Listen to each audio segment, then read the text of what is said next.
Right friends, welcome back to 28th week.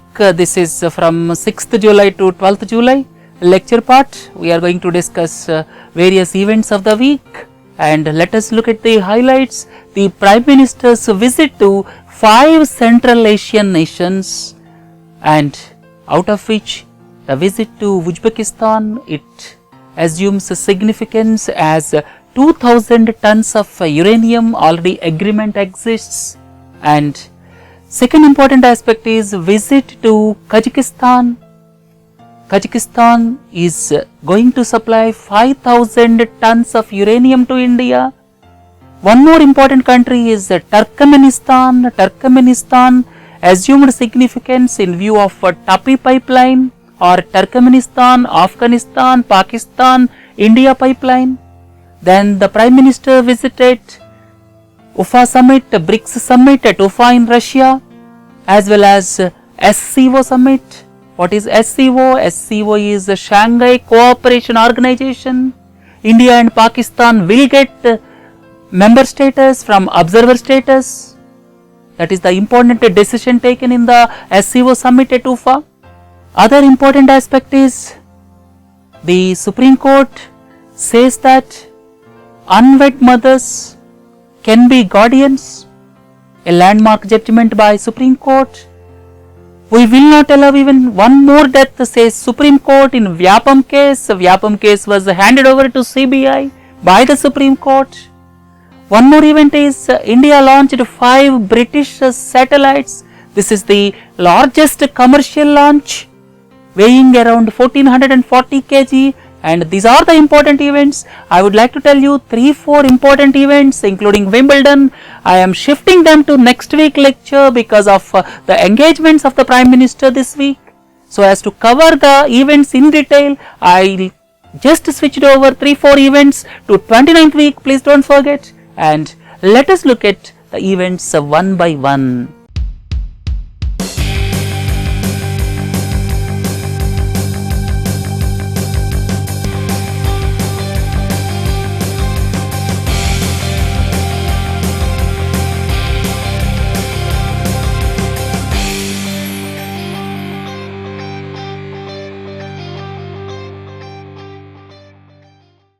The Prime Minister visited 5 Central Asian republics as well as Russia to attend BRICS as well as Shanghai Cooperation Organization Summit, BRICS Summit as well as SCO Summit.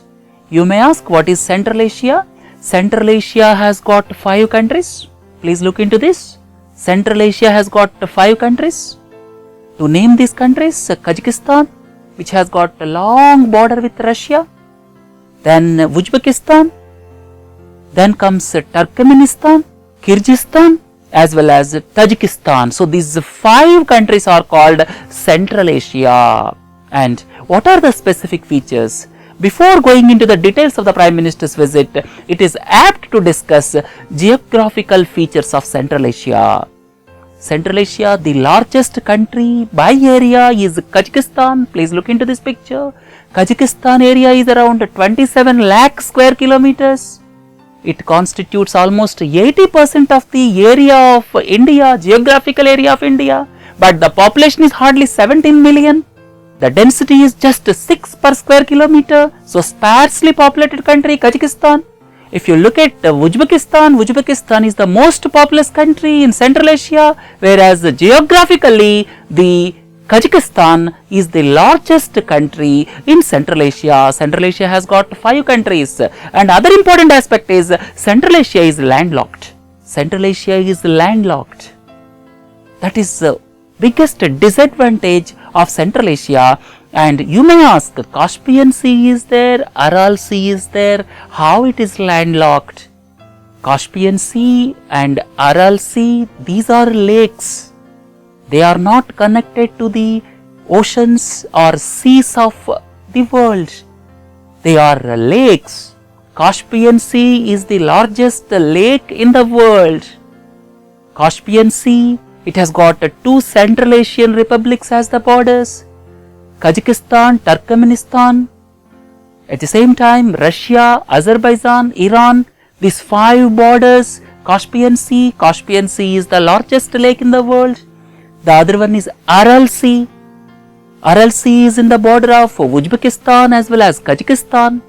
But please look into this picture with regard to Aral Sea. Aral Sea in 1960 as well as Aral Sea in 2014.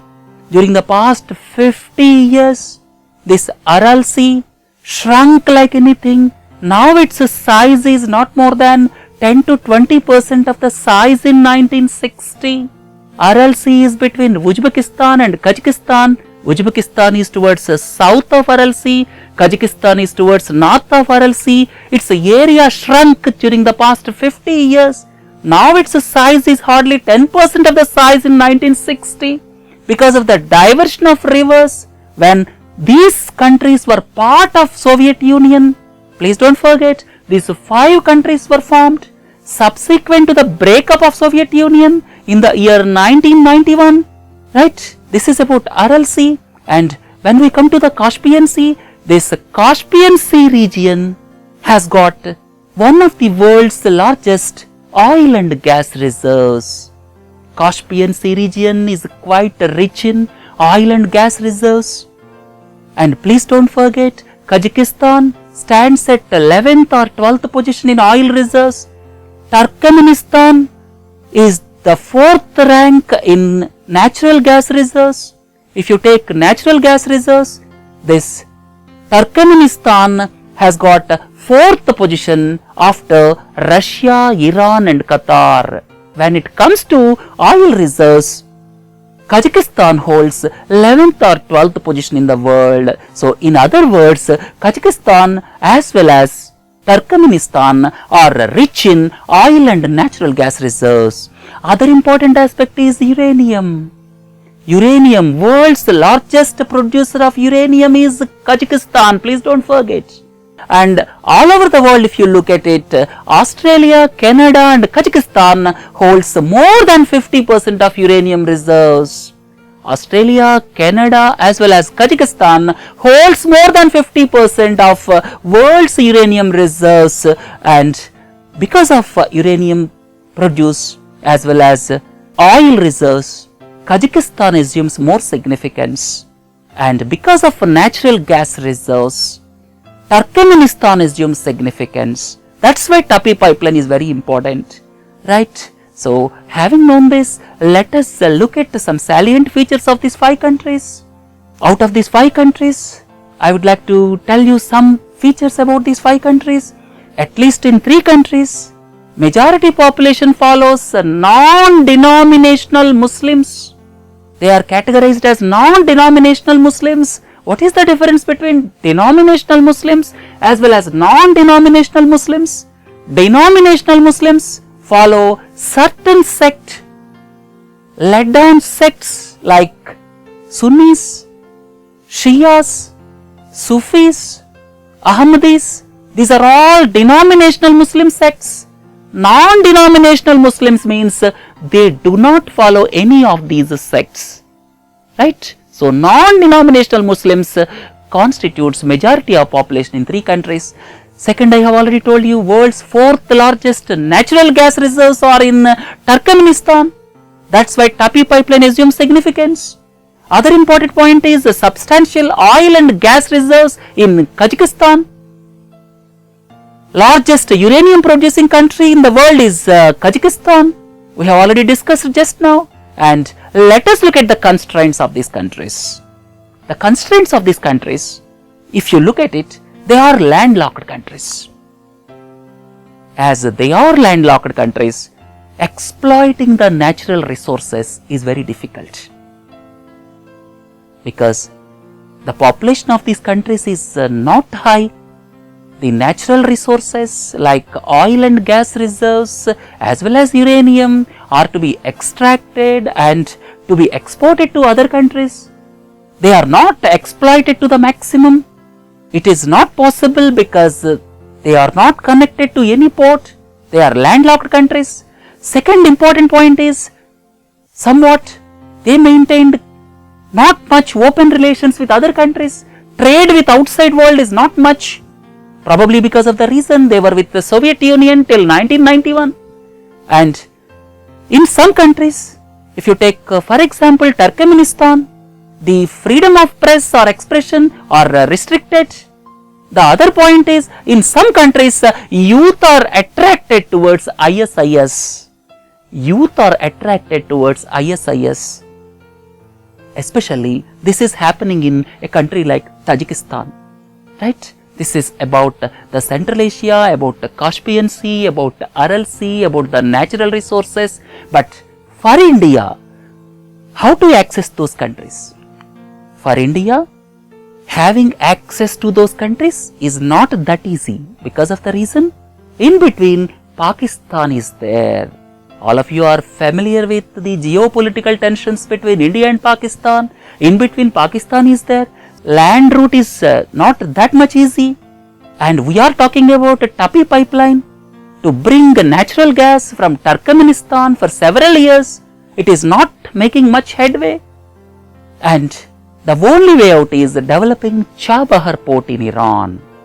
The only way is developing Chabahar port in Iran. By developing Chabahar port in Iran, we can have access to Central Asian countries through Chabahar port. That means from India to Chabahar port, that will be through sea link, and after that it will be road link towards Central Asia, right? So, the only way out is Chabahar port, or easing the geopolitical tensions between India and Pakistan to access natural resources available with Central Asia, right? I have briefed you about these countries. Let us look at one by one. First is Prime Minister visited Uzbekistan. I have already told you Uzbekistan is Central Asia's most populous country. I would like to tell you about three things. One is Uzbekistan is the place where Mughal Emperor Babur was born. Mughal Emperor Babur was born in Uzbekistan. Second important point is Tashkent Agreement was signed.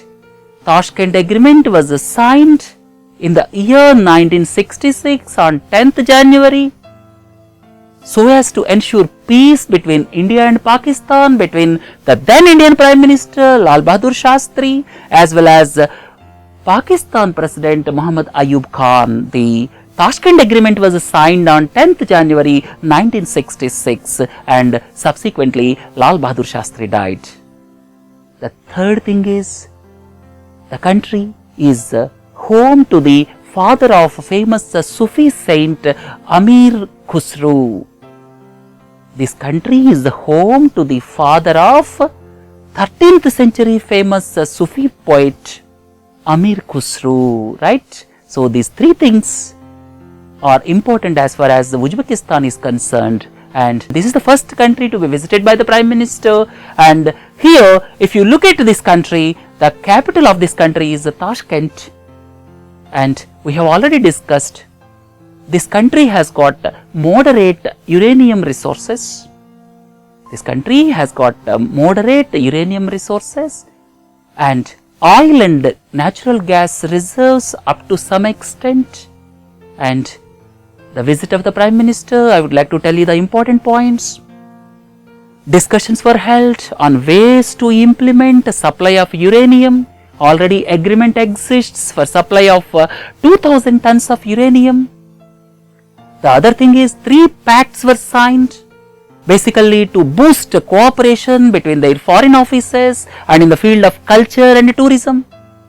The other important aspect is Prime Minister requested Uzbekistan President for India to join Ashgabat Agreement. You may ask, what is Ashgabat Agreement? Ashgabat Agreement is the transit route, that is from Uzbekistan, Turkmenistan, subsequently Iran and Oman. These 4 countries are part of Ashgabat Agreement. Subsequently, Kazakhstan is also joining this Ashgabat Agreement. That means it is the transit corridor, and India sought the support of Uzbekistan President for India to join Ashgabat Agreement.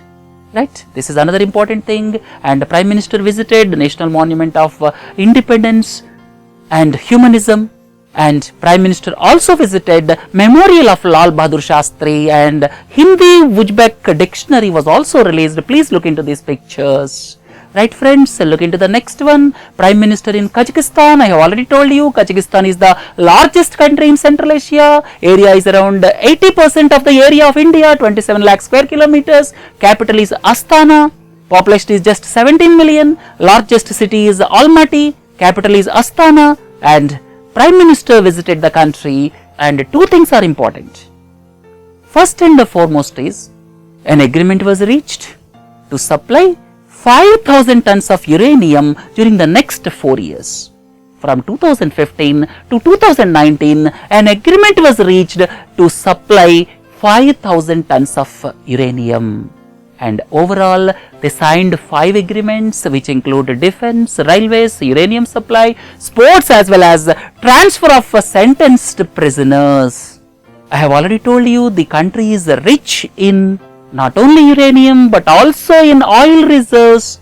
That Caspian Sea region is rich in these oil resources, and our ONGC Videsh Limited took 25% stake at $400 million in an oil block named Satpayev Oil Block. In Satpayev Oil Block, our ONGC Videsh Limited took 25% stake at $400 million, and the Prime Minister launched the drilling of ONGC Videsh Limited's Satpayev Oil Block. This is another important aspect, right?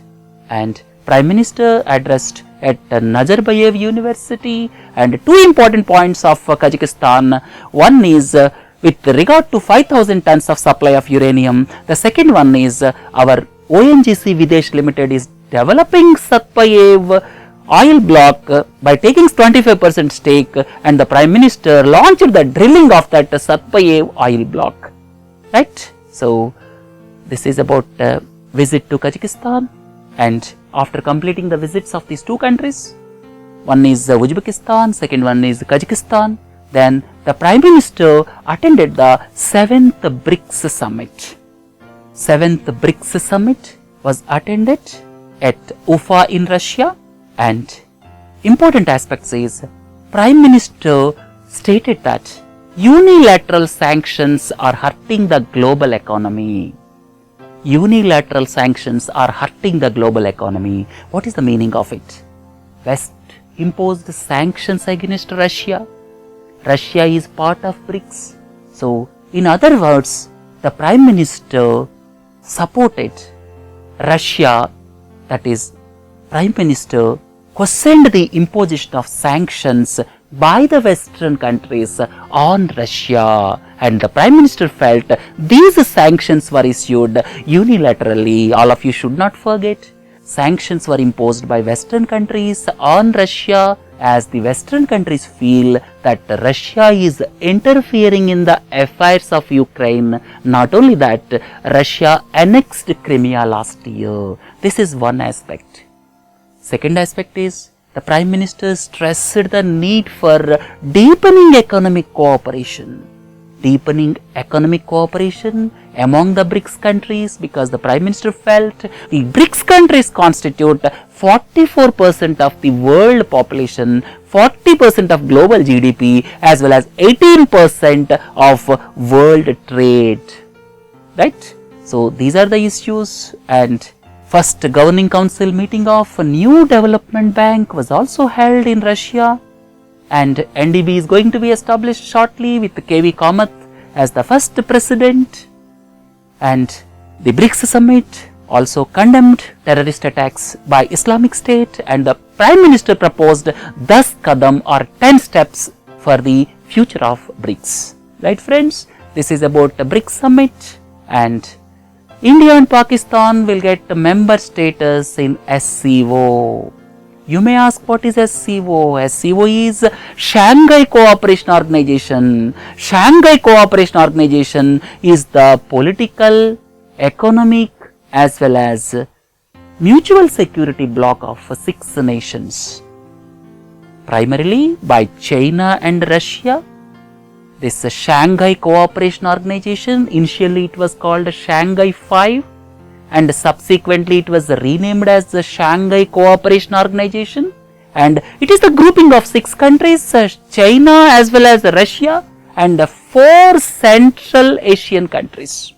4 Central Asian countries. I have already told you there are 5 countries in Central Asia. If you leave Turkmenistan, all the remaining 4 countries as well as China and Russia are the members of Shanghai Cooperation Organization. Please look into this picture. The members are Russia, China as well as Kazakhstan, Uzbekistan, Kyrgyzstan as well as Tajikistan. These 6 are the members, and at present India is in observer status. India, Pakistan, Afghanistan, Iran, Mongolia, these 5 are observer countries, and now India and Pakistan will get membership in SCO. India and Pakistan will get membership in SCO, and with this the total membership in SCO will become 8, and at the same time Belarus will get observer status. Right? Once these 2 countries join SCO, then it will become 8 members, and once Belarus joins as observer country, these observer countries will become 4 once India and Pakistan leaves. Right? I have given the details here. Please go through these details. This is about SCO, and on the sidelines of BRICS summit as well as Shanghai Cooperation Organization summit, detailed discussions were held with Xi Jinping as well as Nawaz Sharif of Pakistan.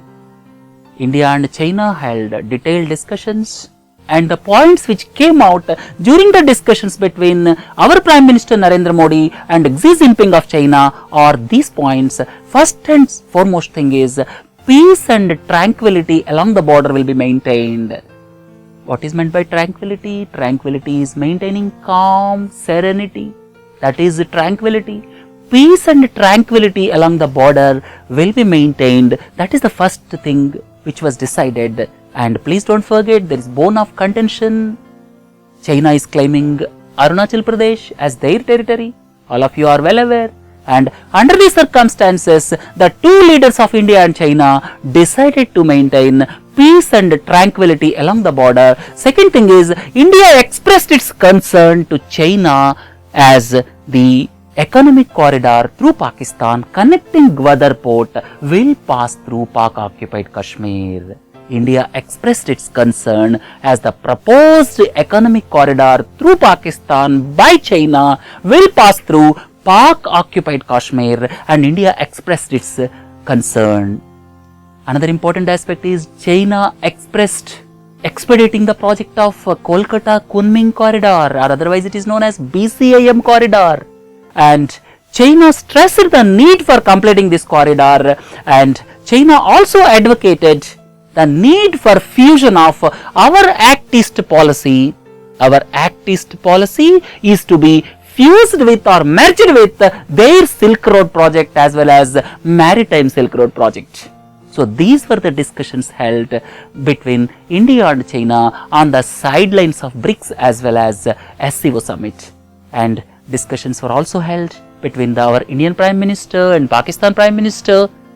And the important aspect is both the leaders agreed to revive the stalled dialogue process.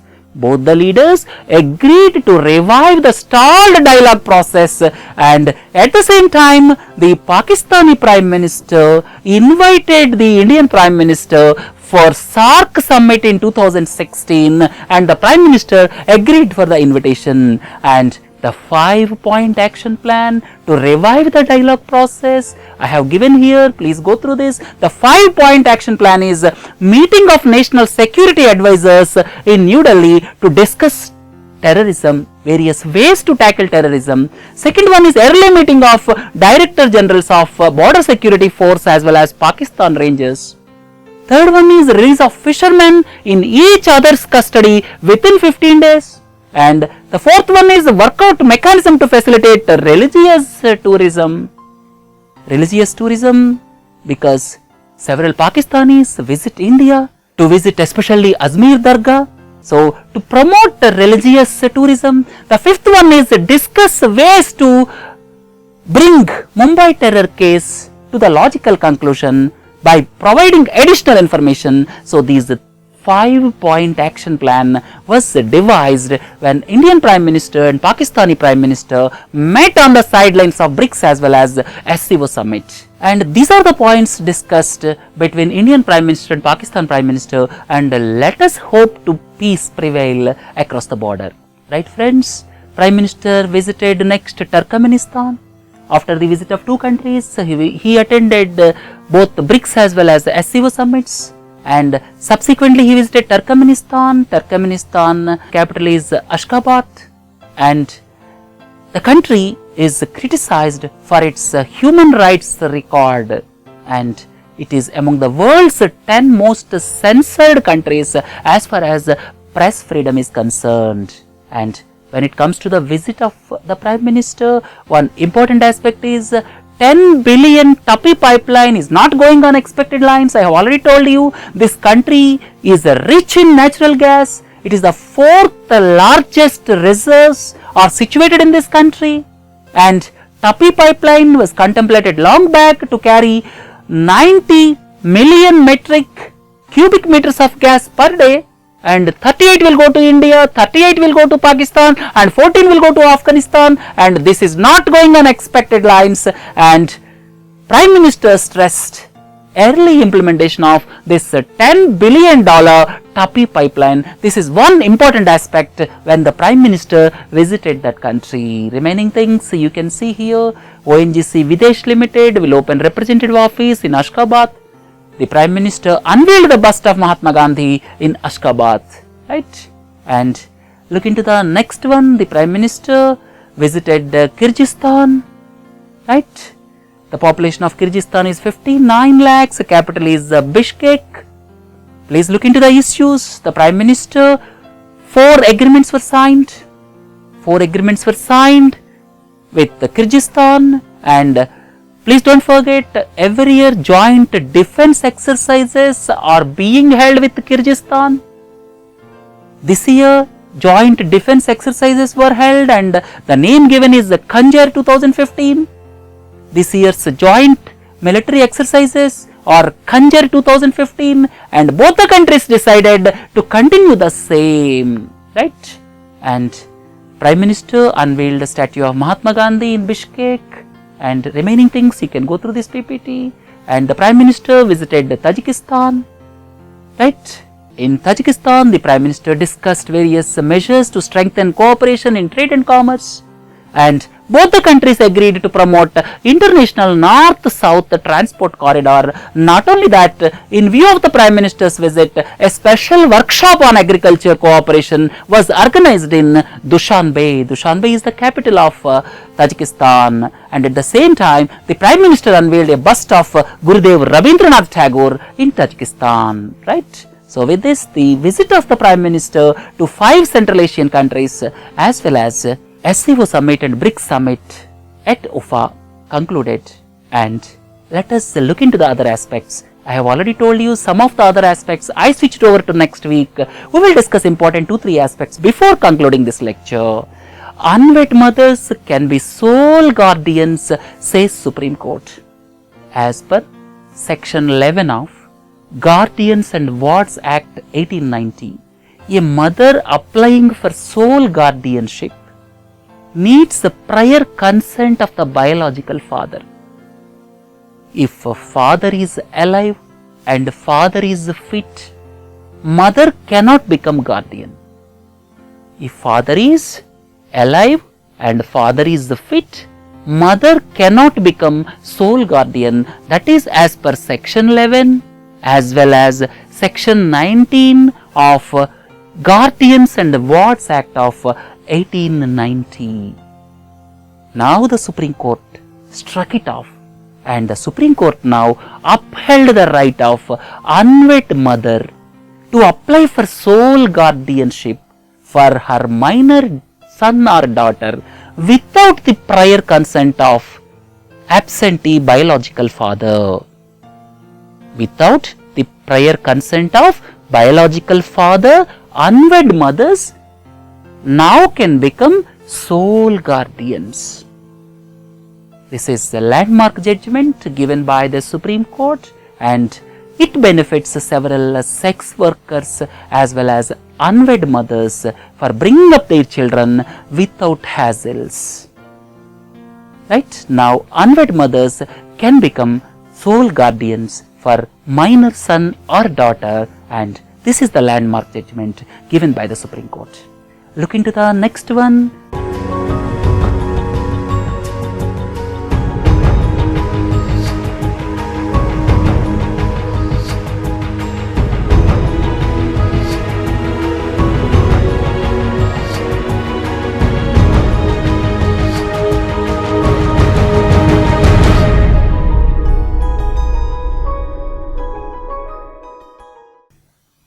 That is the Vyapam Scam. Finally, Supreme Court handed over this Vyapam Scam to CBI. The Madhya Pradesh High Court deferred the decision for CBI probe to July 20 as several people are dying under mysterious circumstances. Supreme Court took serious note of it. Supreme Court faulted the Madhya Pradesh High Court for deferring the matter to hand over the probe to CBI. That is first thing.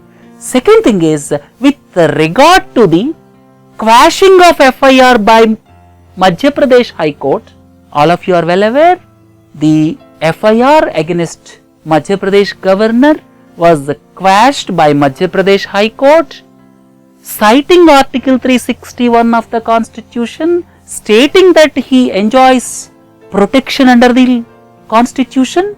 Under these circumstances, the Supreme Court has given notices to the central government, to the state government, to the governor to respond within 4 weeks. And whether the Supreme Court will monitor CBI probe or not, that will be decided on July 24th. Right friends, this assumed significance in view of the fact several mysterious deaths occurred during the past several years in Vyapam Scam in Madhya Pradesh. Vyapam Vyavasayik Pariksha Mandal or Madhya Pradesh Professional Examination Board, established in the year 1982, initially for conducting examination to professional courses, and subsequently since 2008 it was extended for government jobs also, and this scam broke out somewhere around 2009, and subsequently state government constituted special task force to probe the matter, and subsequently High Court constituted special investigation team or SIT to monitor the probe. But in spite of SIT, in spite of STF, several mysterious deaths occurred during the past few years, and under these circumstances, handing over of the probe by Supreme Court to CBI assumes significance. Right friends, look into the last event.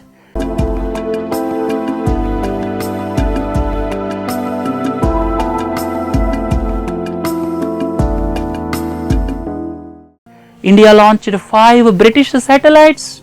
This is the highest commercial luggage by a PSLV rocket. PSLV C-28 launched this, and the combined weight of 5 satellites is 1440 kg. Since 1999, India launched 40 satellites of other countries, and with this, total reached 45. And here the 4-stage engine, this PSLV C-28, length is 44.4 meters and the height is around 320 tons. These 5 satellites belong to British, and 3 are DMC-3 optical Earth observation satellites, each weighing 447 kilograms each. CBNT-1 weighs 91 kg and one nano satellite weighs 7 kg, put together 1440 kg, and this is the largest commercial luggage launched by PSLV C-28. Right? So this is an achievement for ISRO, and with this, let us wind up this week's lecture. Please do join for news analysis, and the items which I left this week, 3-4 items are there, I will cover in 29th week. Have a nice day. Thank you.